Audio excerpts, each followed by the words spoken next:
نحمدہ ونصلی علی رسولہ الکریم وعلی آلہ واصحابہ وازواجہ وذریاتہ اجمعین الی یوم الدین۔ ذوق مطالعہ کے ناظرین، السلام علیکم ورحمۃ اللہ، صبح بخیر۔ آج ایک اہم موضوع پر ہم گفتگو کرنا چاہتے ہیں۔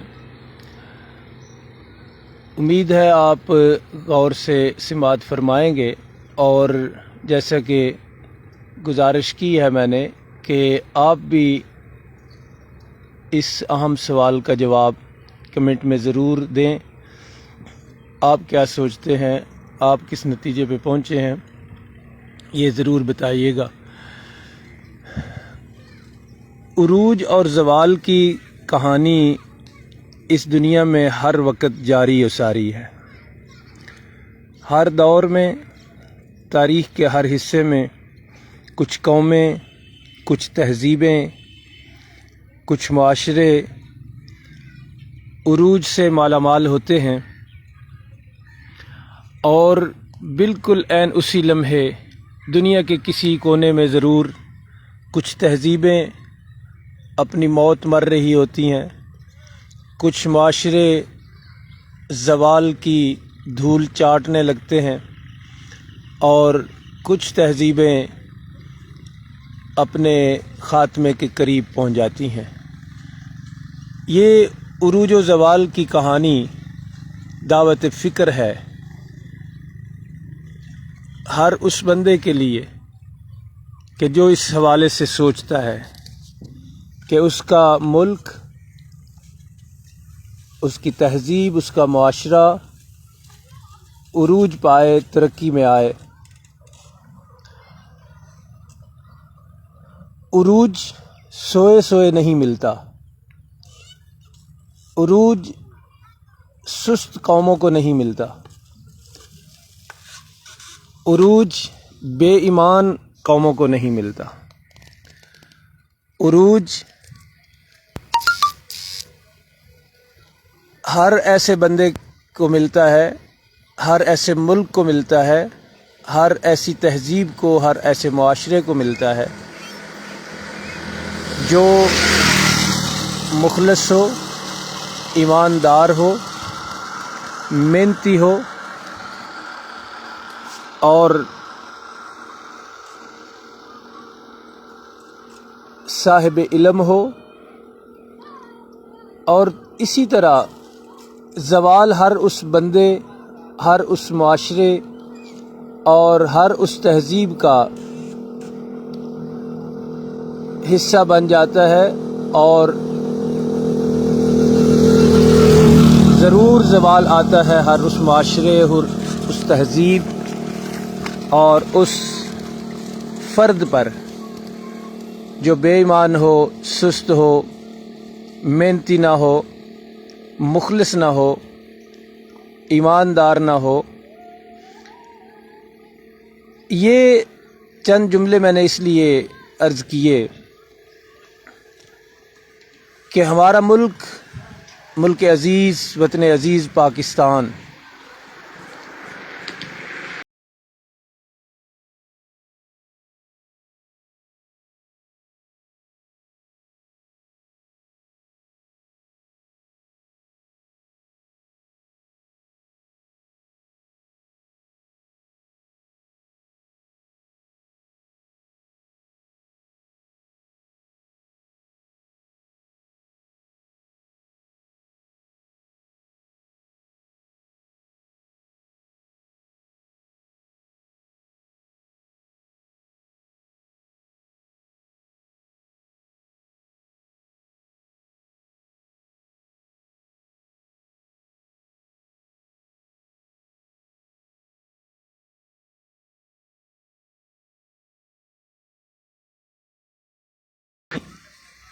یہ کس درجے تک پہنچ چکی ہے، یہ سب لوگ مجھ سے بہتر جانتے ہیں۔ جو لوگ معاشرے میں رہتے ہیں ان کو خوب اس بات کا اندازہ ہے کہ ہمارے ملک میں ان ساری چیزوں کا لیول کیا ہے۔ لیکن ساری گفتگو سے جو بات اصل میں نے عرض کرنی ہے اور جس بات کی طرف متوجہ کرنا ہے آج، وہ یہ ہے کہ بر صغیر کے تمام ممالک میں ہمارے ملک نے جو ترقی نہیں کی، یہاں جو رشوت ہے، جو بے امنی ہے، اس کا سبب کون ہے؟ اس لیے میں نے عنوان رکھا کہ پاکستان کا اصل دشمن کون ہے؟ کیا بازاروں میں کوئی چیز خالص مل سکتی ہے؟ کھانے کی کوئی چیز، استعمال کرنے کی کوئی چیز، گھی، دودھ، مرچ، ہلدی، چھوٹی چھوٹی چیزیں، کیا یہ خالص مل سکتی ہیں؟ اتنی ملاوٹ عروج پر ہے کہ بعض لوگوں نے لطیفہ بنایا ہے کہ اب تو زہر بھی خالص نہیں ملتا۔ پہلے زمانے میں یہ تھا کہ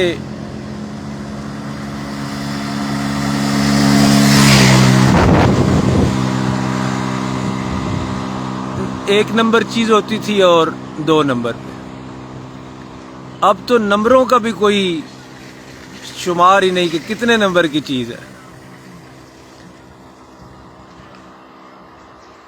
تو کھانے پینے کی چیزوں سے لے کے باقی ساری چیزوں تک ملاوٹ کا یہ جو حشر ہے، یہ جو حال ہوا ہے، کیا یہ کسی غیر ملکی نے کیا ہے؟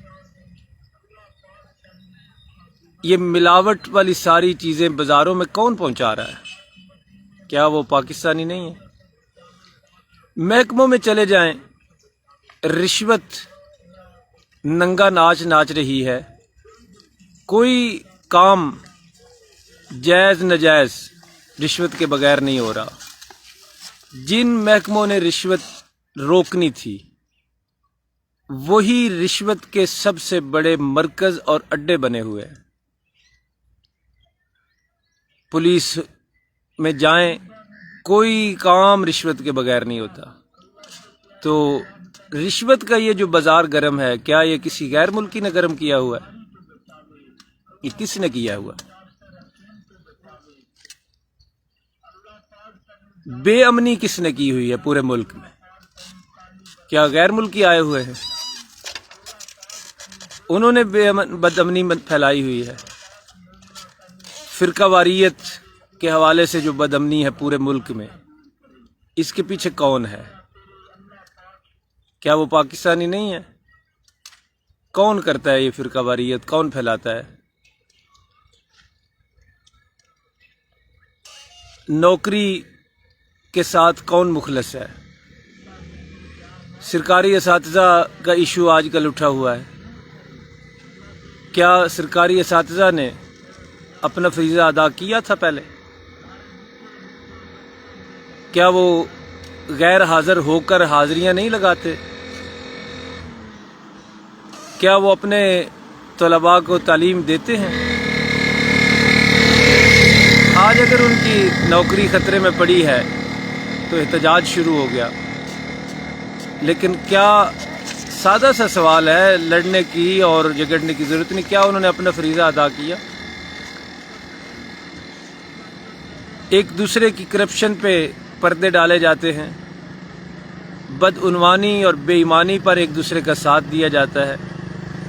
کسی بھی محکمے میں کوئی بھی ایک ایماندار کوئی آواز اٹھا دے تو سارے بے ایمان مل کے اس کا گلا گھونٹ دیتے ہیں کہ تو کہاں سے آ گیا۔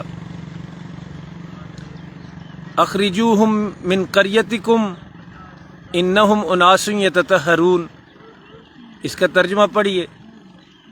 یہ کس معاشرے کا نقشہ ہے کہ ہر آواز کو دبا دیا جائے، ہر ایمانداری کی بات کرنے والے کو موت کے گھاٹ اتار دیا جائے، ہر اچھی بات، صفائی والی، سچائی والی، ایمانداری والی، اخلاص والی بات کرنے والے کو ملک بدر کر دیا جائے؟